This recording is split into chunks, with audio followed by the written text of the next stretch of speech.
established as the Central Bank of Nigeria Monetary Policy Committee meets today for its 287th MPC meeting. Some economists and analysts have projected the committee may increase interest rates given the tight labor market conditions and higher inflationary pressures. They say they are expecting the committee to hike rates further in the coming months, adding that a continuous moderation in inflation data could prompt the committee to be less hawkish at its deliberations. In the same vein, the MPC of the Bank of England increased the key policy rate for the 7th consecutive time by 50 basis points to 2.25%, the highest rate since November 2008, which stood at 3.0%. And away from that story, amid rising operating costs in the Nigerian aviation ecosystem, domestic airlines have disclosed plans to adopt medium-range and fuel-efficient airplanes to remain in business. According to local carriers, the move is part of the strategies to survive increasing cost of aviation fuel, aircraft maintenance and spares, and agitation by aeronautical agencies to jack up airport air navigation, ground handling, and other charges. Among the fuel-efficient airplanes attracting the attention of local operators include propeller ATR-8Q400, a Bombardier CRJ, and Embraer regional jets. Meanwhile, Africa's aviation markets, which supports less than 10% of global air traffic, is set to grow at a rate of 5.2% yearly, supporting the delivery of 1,000 aircraft in the focus period of 2041 and representing a fleet growth of 3.5%. And away from the aviation sector, industry players under the aegis of Business Recovery and Insolvency Practitioners Association of Nigeria are calling on government at all levels to formulate policies that are business-friendly and improve the country's insolvency regime. TVC News business correspondent Blessed Omonose tells us more in this report. The significant contribution of the private sector to the overall development of the Nigerian economy. The sector is still fraught with a multitude of challenges stifling the growth of businesses, leading to insolvency and inhibiting opportunities for job creation. Very good morning. Gathered here at the annual conference of the Business Recovery and Insolvency Practitioners Association of Nigeria, BRIPAN, are key stakeholders in the country's public and private sector. They have converged to address critical issues bordering on a solvency restructuring framework for MSMEs and large corporations as it relates to the enactment of the Companies and Applied Matters Act. Without any shadow of doubt, the Nigerian economic environment right now is very harsh and it's affecting many businesses. Businesses are closing down, businesses are downsizing. It's important that government reflect on some of its policies. Some of these policies create risks to these businesses. Critical thing is, for our practitioners to understand their role in the economy, to understand the fact that as practitioners, we are no longer undertakers. We are drivers of the economy.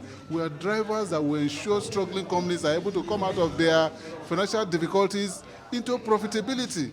Speaking on the impact of current macroeconomic fundamentals on the operating environment, these economists urge government to consider its policies while providing an enabling environment to support struggling businesses and boost foreign direct investment. Many businesses have failed because of the instability, uncertainty, and the volatility in the foreign exchange markets. So a regime of stable foreign exchange rate regime.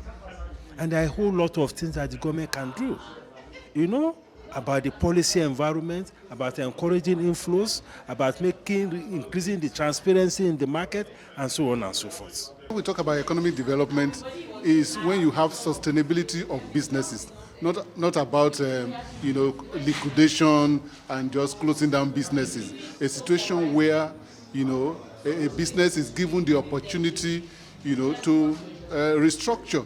Either restructure the loan, have an arrangement with the creditor, have a period when they can put their businesses together and look at the options that they will survive, as a going concern business. The theme for this year's event, Insolvency, Restructuring and Economic Development, will continue to serve as a clarion call for the reformation and improvement in the country's ease of doing business initiative. Blessed Omonose. TVC News, Lagos. Let's turn our attention now to global markets in Asia, where stocks started the final week of the quarter on the slide, while the dollar stood ascendant as the prospect of high interest rates and poor growth shook markets. And S&P 500 futures fell at 0.2%. Ahead of the Hong Kong Open, MSCI's Brothers Index of Asia Pacific shares outside Japan was down 0.5% to a two-year low, heading for a monthly loss of 10%, the largest since March 2020. Japan's Nikkei fell 2.0%. South Korea's Kospi hit a two-year low, and Australia's ASX 200 fell at 1.4% to a three-month low, with global demand fears weighing heavily on mining sectors. The currency markets, the pound sterling briefly fell to record lows earlier today as investors in Asia reacted to the new British government's financial plan, which threatens the country's finances to the breaking point. The currency fell 4.85% to exchange at $1.327 in sluggish Asian trading, extending its 3.61% fall since Friday, when Treasury Secretary Kwasi Kwarteng unveiled a historic tax cut and the biggest increase in borrowing since 1972 to pay for them. Meanwhile, economists and investors say Prime Minister Liz Truss's government, in office for less than 3 weeks, is losing financial credibility by unveiling such a plan just a day after the Bank of England raised interest rates to curb rising inflation.